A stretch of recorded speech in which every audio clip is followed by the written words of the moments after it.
Hello అండి, ఈ oil ఏంటి అంటే కుంకుమతి తైలము. ఇది వచ్చి ఫేస్ గ్లోయింగ్ ఆయిల్. ఈ రెండింటికి డిఫరెన్స్ ఏంటి అని చెప్పి చాలా మంది నాకు మెసేజ్ చేస్తున్నారు. కుంకుమతి తైలం మేము టోటల్గా పాత పద్ధతిలో ప్రిపేర్ చేస్తామండి. మేకపాలు వేసి సమ్ ఇంగ్రీడియంట్స్ వేసి ఆలివ్ ఆయిల్, జోజోబా ఆయిల్, బాదం ఆయిల్, ప్యూర్ కోకోనట్ ఆయిల్ వేసి మేము ఈ మేకపాలు వేసి సమ్ ఇంగ్రీడియంట్స్ వేసి మేము ఈ కుంకుమతి తైలంని ప్రిపేర్ చేస్తాము. అండ్ ఇది వచ్చి ఫేస్ గ్లోయింగ్ ఆయిల్. ఈ ఫేస్ గ్లోయింగ్ ఆయిల్లో మేము carrot, beetroot, orange peel, rose petals, ఆవారం పువ్వు, తులసి, వేపాకు ఇవన్నీ వేసి ఈ ఫేస్ గ్లోయింగ్ ఆయిల్ అయితే ప్రిపేర్ చేస్తాము.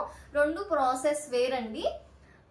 ఈ కుంకుమతి తైలము ఇంట్రడ్యూస్ చేసిన దగ్గర నుంచి నిజం చెప్పాలంటే ఫేస్ గ్లోయింగ్ ఆయిల్ ఆర్డర్స్ అయితే తగ్గిపోయాయి. కుంకుమతి తైలం ఆర్డర్స్ ఎక్కువ వస్తున్నాయి. ఇన్ మై పర్సనల్ ఒపీనియన్ నాకు కూడా కుంకుమతి తైలమే నచ్చింది. ఎందుకంటే నేను పర్సనల్గా యూస్ చేసి చెప్తున్నాను. మీకు కూడా మన ఈ ఆయిల్స్ కావాలి అనుకుంటే స్క్రీన్ పైన వాట్సాప్ నెంబర్కి మెసేజ్ చేసి ఆర్డర్ చేయొచ్చు.